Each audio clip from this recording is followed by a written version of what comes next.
Amigo, tu abogada Charlene Seda, tu abogada de Central Florida Immigration Attorneys, en esta noche de este lunes hermoso. Hacía algunos días que no hablábamos, que no tenía la oportunidad de dirigirme a ti, ya que gracias a Dios hemos estado sumamente ocupaditas. Nuevamente contigo, tu abogada Charlene Seda de Central Florida Immigration Attorneys en nuestra casa de Orlando, Florida, y con oficinas también en Sebring, Florida, para guiarte, ayudarte, informarte y llevarte de la mano en tu caso migratorio. En el día de hoy quiero hablarte de un tema que no hemos tocado hace mucho tiempo y es sobre los menores de edad, ¿verdad? Especialmente porque se está hablando mucho del DACA y muchas veces los menores, si no son elegibles para el DACA, que ya vamos a hablar de eso en un momentito, puede que sean elegibles para otro tipo de remedio. Entonces es muy importante saber si acumulo presencia ilegal. ¿Cuándo acumulo presencia ilegal? ¿Por qué es importante saber si acumulo o no presencia ilegal, verdad? Entonces, si soy menor de edad, acumulo presencia ilegal y de eso es lo que te voy a hablar en el día de hoy, de su importancia y de cómo te impacta, ¿verdad?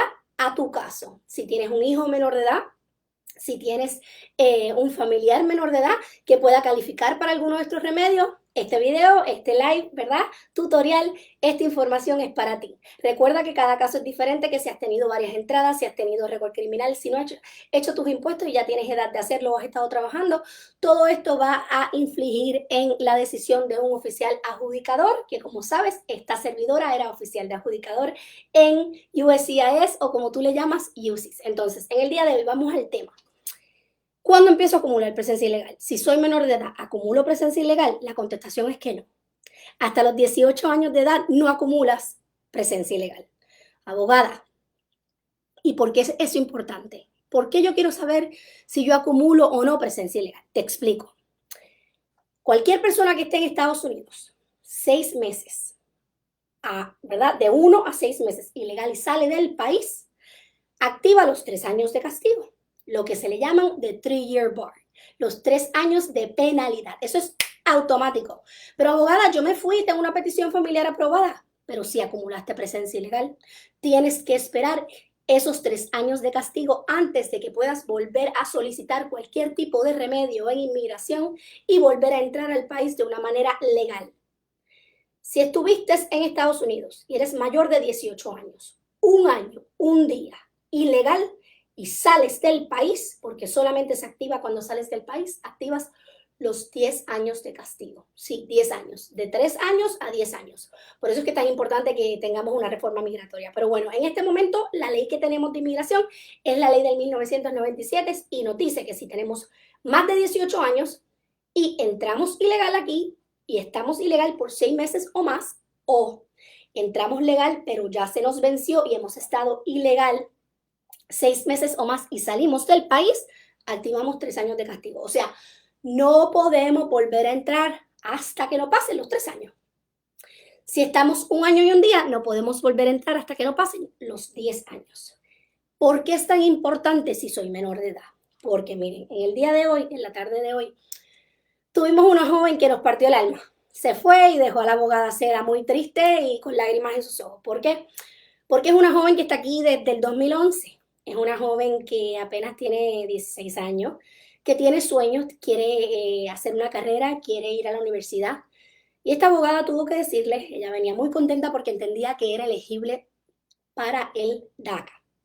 Y esta abogada tuvo que decirle que en este momento no lo es. ¿Por qué? Porque no estaba aquí para el tiempo que se requería, ¿verdad? Que era en junio del 2007. Porque en el DACA tenemos que cumplir con todos los requisitos. No puede ser con uno o con otro. No es como, ¿verdad? Este o este. Tiene que ser todos. Y son 7 requisitos. Dentro de ellos tenemos que haber estudiado aquí, no tener 31 años para el 2012, haber estado sin estatus en el 2012, estar aquí presencialmente y tener evidencia de eso para el 2007, no tener ningún récord criminal y estar estudiando o haberse graduado. Y haber cumplido 16 años aquí dentro de Estados Unidos. Y lamentablemente ya cumplía con todos menos con uno. Y ese era el del 2007.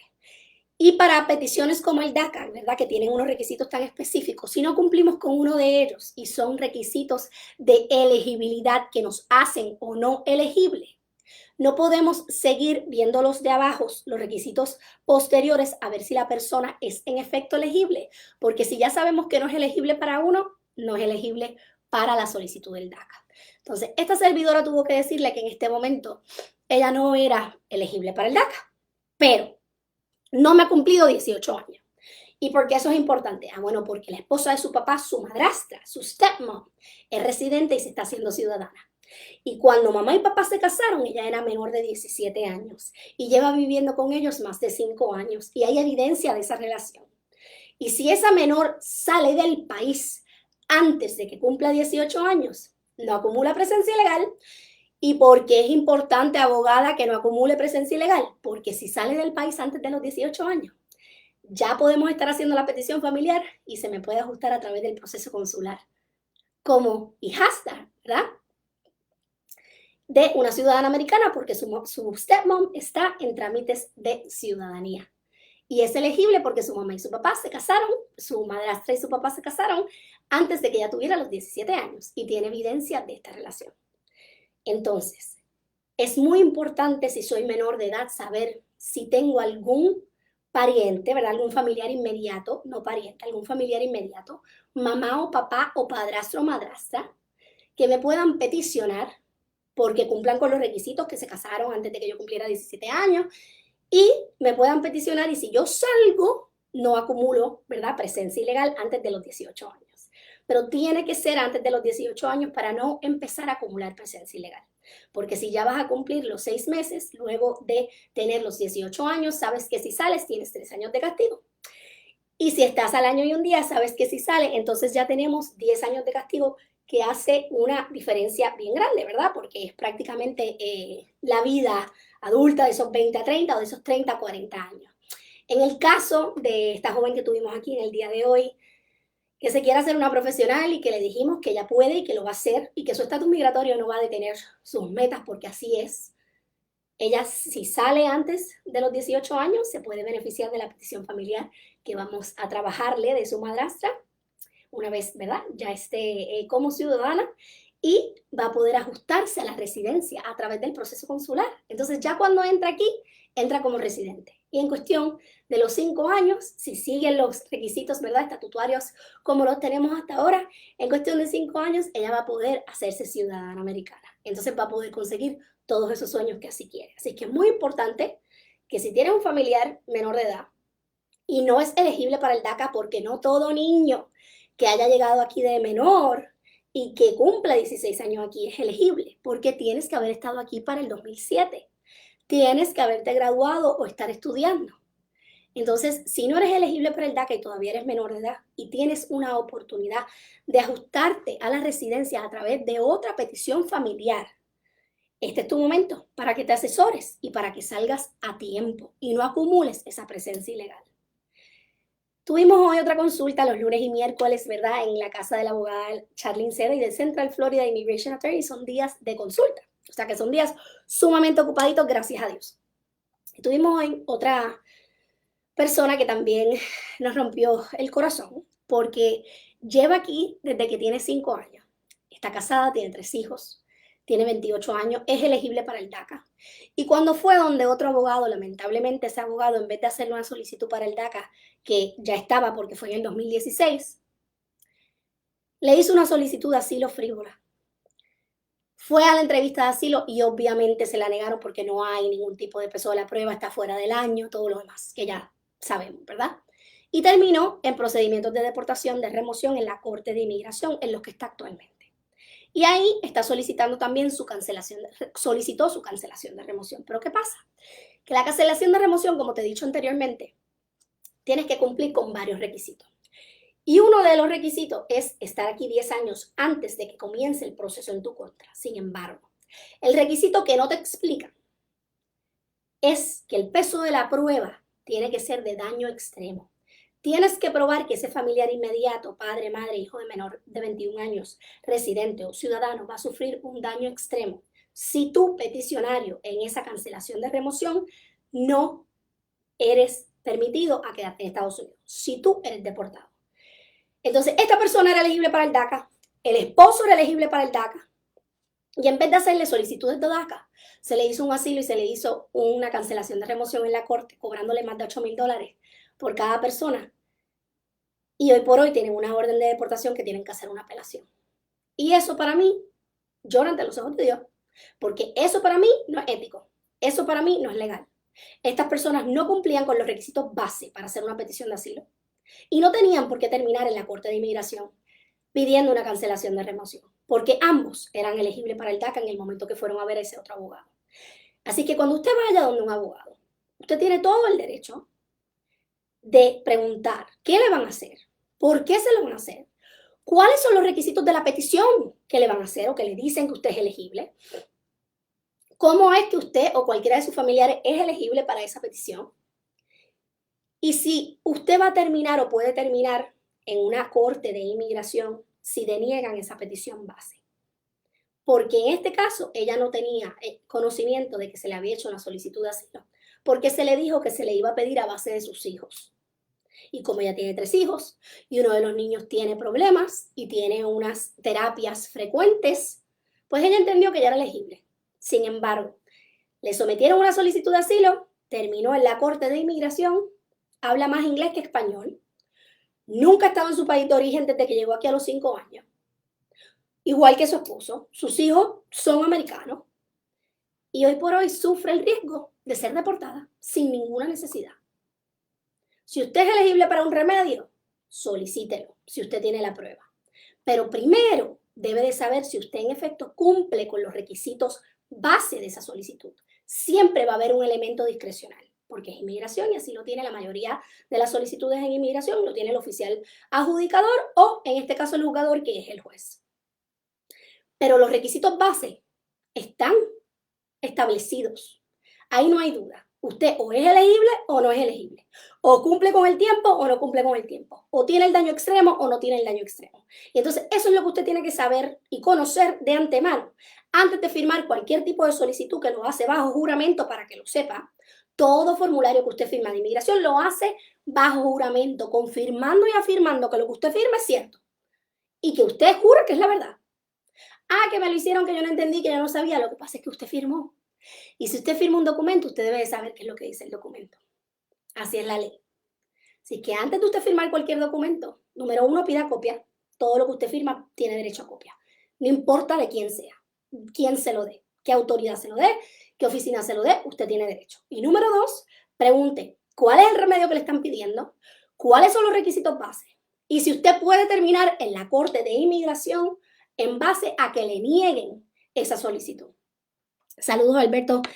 Puede hacer una cita llamándonos al 407-710-9026, 407-710-9026 o a través de nuestra página de Facebook, que también puede agendar una cita con nosotros. Hola, Hugo. Buenas noches. Entro con mis 2 niñas más pequeñas, pero me llegó una cita para la corte, pero solo para una de mis niñas. Bueno, normalmente cuando entra la familia, ¿verdad? Y todos fueron detenidos, uno de las personas tiende a ser el alien number principal, el principal en el caso, y los demás tienden a ser los alien number, ¿verdad? Por debajo pueden ser derivados si hay una solicitud pendiente y si no puede ser que no se han consolidado los casos o que el caso fue asignado a otro juez. Normalmente siempre es asignado al mismo juez, especialmente si están en la misma jurisdicción. Debe estar estudiando, tuvo que haberse graduado. Puede estar estudiando o se pudo haber graduado después de que cumpla con los demás requisitos. Hugo, si llegó y cumplió los 16 años aquí, si no tenía 31 años para el 2012, si llegó para el verano del 2007, si estuvo viviendo aquí hasta el presente y cuando solicita el DACA, si no tiene casos criminales, y tiene que haberse graduado, obtenido el GED, que es como si fuera, ¿verdad?, el diploma de high school. Puede haber estado también en el ejército y puede estar estudiando al momento de solicitarlo. En ese no es una o la otra. Ahí, en cuestión de estudios, puede estar estudiando o haberse graduado. Con VAWA aprobado, ¿cuánto dan la moción si tienes una deportación en ausencia para poder sacar la residencia? Mire, Grecia, es una excelente pregunta. ¿Qué sucede? Que hay 2 maneras de reabrir el caso. Eso es para otro video, pero te voy a contestar la pregunta. Hay 2 maneras de reabrir un caso que tiene una orden de deportación en inmigración y por eso es que es tan importante que usted se informe y que usted entienda que usted es elegible para los requisitos que usted está pidiendo. Porque después de que usted tiene una orden de deportación, es difícil, muy difícil volver a reabrir el caso. ¿Por qué? Porque hay 2 maneras. Uno es una orden una moción de reapertura en ausencia, que quiere decir que el gobierno a usted no le notificó cuando se supone que le notificaran cuando el caso comenzó. Nunca le llegó la notificación y usted había dado la dirección correcta. Usted había hecho el cambio de dirección si se mudó, o usted siempre vivió en el mismo lugar y simplemente no le notificaron. Y si usted puede probar eso, luego de pedir una copia de los expedientes de inmigración, entonces usted puede solicitar que se le reabra el caso por ausencia porque usted no tuvo el debido proceso de ley de ser notificado conforme a derecho. Esa es una.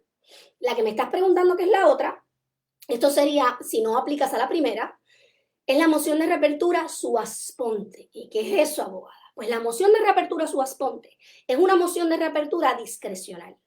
No es otra cosa que el abogado hace un buen escrito y un buen trabajo de los hechos de su caso, del tiempo que usted lleva aquí, de los lazos con la comunidad americana, de lo que usted ha contribuido a la economía, de que usted no es una carga pública, de los hijos que tiene residentes ciudadanos, de la familia que tiene residentes ciudadana, de lo poco que tiene en su país, de lo mucho que ha contribuido aquí y que su única falta ha sido cruzar la frontera, y de que en efecto ahora tiene un pago aprobado que si me le reabren el caso le permite serse residente. Y entonces es discrecional del juez, ya sea el juez de la Corte de Inmigración o de la Junta de Apelaciones, dependiendo de dónde se haya quedado el caso, si usted no lo apeló en aquel momento. Ellos son los que deciden entonces si su caso amerita que se mueva la discreción a su favor y se reabra el caso, ¿verdad? Se elimine esa orden de deportación para darle un chance a usted de volver frente al juez. Y el juez sería el que vería si su caso se reabre y la orden de deportación es removida. El juez de inmigración en la Corte de Inmigración es el que vería, tendría jurisdicción, autoridad de decidir esa solicitud de la residencia. Así que es completamente discrecional. Muy importante que todos los elementos que se necesitan para una orden, una moción de reapertura, ¿verdad? Que es la presencia física continua, los impuestos, el buen carácter moral, los lazos con la comunidad americana. ¿Quién es usted? ¿Qué es lo que usted ha hecho aquí? Que eso se presente de una manera convincente para aumentar las posibilidades de que se le reabra el caso. Déjame ver, de nada, Hugo. Casada hace 12 años, ciudadano, tenemos niños, entre fronteras, no tengo huellas ni nada de inmigración. ¿Podemos pedir el perdón?